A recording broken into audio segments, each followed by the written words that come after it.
Tentunya kita semua menginginkan doa-doa kita yang sudah kita panjatkan kepada Allah diterima dan diijabah oleh Allah Subhanahu wa taala.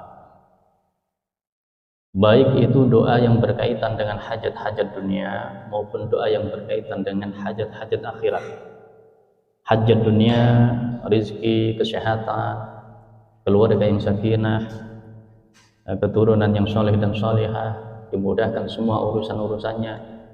Hajat akhirat, meninggal husnul khatimah, di alam barzah tenang, nikmat, tidak ada ketakutan, dibangkitkan dalam keadaan baik di yaumul ba'ats, menerima kitab catatan amal dari sebelah kanan, dari tangan kanan, mudahnya hisab, melalui sirat dengan mudah. Nah, itu adalah hajat-hajat akhirat. Barang siapa yang menginginkan doa-doanya itu dikabulkan oleh Allah, kata Imam Abu Sulaiman Al-Hanafi dari madhab Hanafi, beliau mengatakan, man arada ayyas'alallaha hajatahu falyuksir bis salati ala nabi sallallahu alaihi wasallam.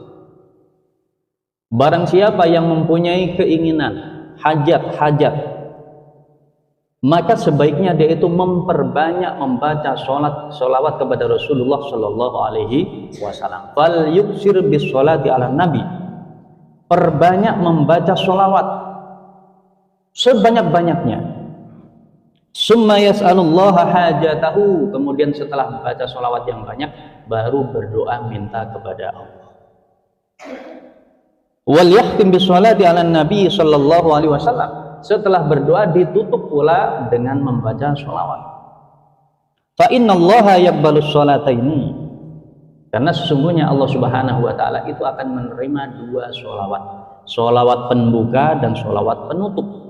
Kalau sholawat pembuka dan sholawat penutup itu sudah diterima oleh Allah, otomatis doa-doa kita yang berada di tengah-tengah sholawat tersebut juga akan diangkat oleh Allah, diterima oleh Allah Subhanahu wa ta'ala. Sholawat itu kunci langit. Kita berdoa meneteskan air mata, merintih, tanpa ada sholawatnya doa kita ngambang, Pak. Tergantung. Doa itu akan sampai bisa menembus langit apabila dibuka kuncinya dengan bersolawat kepada Rasulullah Shallallahu Alaihi Wasallam. Syekh Abdul Hasan Asyadzili kurang lebih 500 tahun yang lalu, bahwasanya beliau mengatakan amal terbaik saat ini untuk umat akhir zaman, yang terbaik adalah perbanyak membaca sholawat kepada Rasulullah Shallallahu Alaihi Wasallam. Terserah apa sholawatnya, bebas.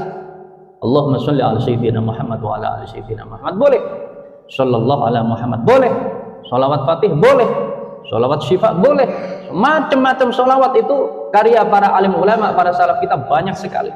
Di antaranya di dalam hadis Sahih Bukhari, Sahih Muslim dikatakan setiap Imam Bukhari, Imam Muslim menyebut nama Nabi, menyebut nama Rasulullah, di belakangnya ada sallallahu alaihi wasallam.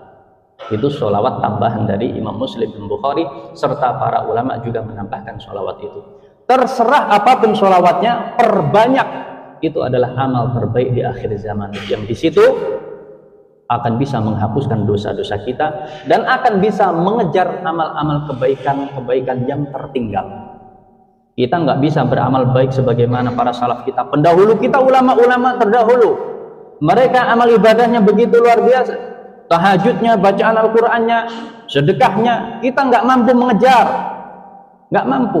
Maka untuk itu perbanyak sholawat kepada Rasulullah Sallallahu Alaihi Wasallam. Imam Ibnu Jauzi mengatakan, ibadallah, wahai hamba Allah, tahadu, berkomitmenlah kalian, bersungguh-sungguhlah kalian, as-salatu ala habibina, di dalam bersolawat kepada Rasulullah Sallallahu Alaihi Wasallam, li'anna Allah Taala idza arada bi 'abdi khairan yassara lisanahu bis salati ala Nabi Muhammad Sallallahu Alaihi Wasallam. Apabila Allah Subhanahu wa taala itu menghendaki seseorang itu baik, kalau seseorang itu ditakdirkan baik oleh Allah, Allah pengen orang itu jadi baik, maka Allah akan mudahkan lisannya orang tersebut selalu bersolawat untuk Rasulullah Sallallahu Alaihi Wasallam. Itu sudah pasti, ikhwani rahimakumullah. Dan ini pernah ditanyakan oleh sahabat Ubay kepada Rasulullah, ya Rasulullah, bagaimana seandainya seperempat dari waktuku Di dalam berdoa aku gunakan untuk bersolawat kepadamu. Ya, itu baik kalau kamu tambah, lebih baik. Bagaimana kalau setengah waktuku aku gunakan untuk bersolawat kepadamu? Nah, itu baik kalau kamu tambah, juga baik. Bagaimana kalau seluruh waktu-waktuku berdoa aku gunakan untuk bersolawat kepadamu ya Rasul?